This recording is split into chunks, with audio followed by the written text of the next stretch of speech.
కృష్ణా గోదావరి జలాల నీటి పంపకం విషయంలో రాష్ట్ర ప్రభుత్వం వెనక్కి తగ్గొద్దన్నారు సీఎం రేవంత్ రెడ్డి.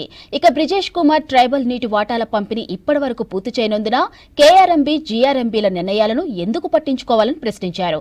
ఇక కృష్ణాపై ఉన్న ప్రాజెక్టులన్నింటి ద్వారా ఏ రాష్ట్రం ఎన్ని నీళ్లు వాడుకుంటుందో లెక్కలు తీయాలని అధికారులను ఆదేశించారు సీఎం రేవంత్.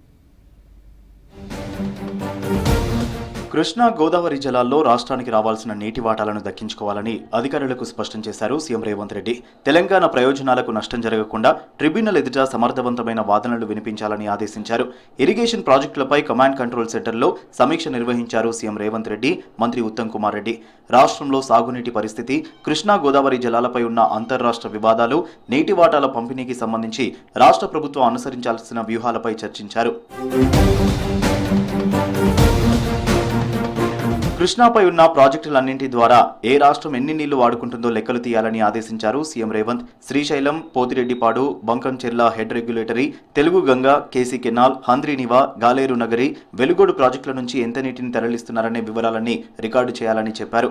కేఆర్ఎంబీ, జీఆర్ఎంబీల నిర్ణయాలను ఎందుకు పట్టించుకోవాలని ప్రశ్నించారు సీఎం రేవంత్. బ్రిజేష్ కుమార్ ట్రిబ్యునల్ నీటి వాటాల పంపిణీ పూర్తి చేయలేదన్నారు. త్వరలోనే ట్రిబ్యునల్ ఎదుట రాష్ట్రాలు తమ వాదనలు వినిపించాల్సి ఉంటుందని సీఎంకి వివరించారు అధికారులు.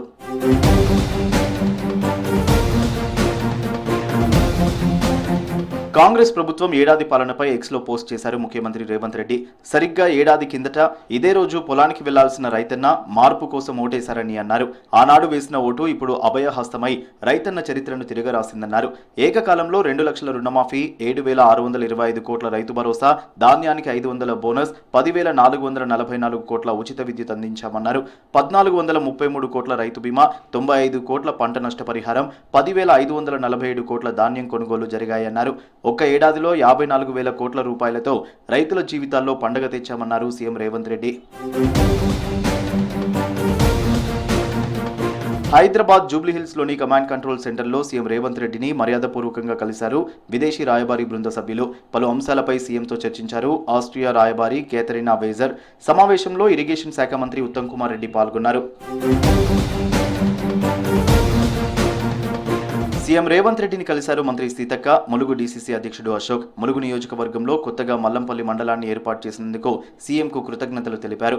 రేవంత్ను శాల్వాతో సత్కరించి ధన్యవాదాలు తెలిపారు.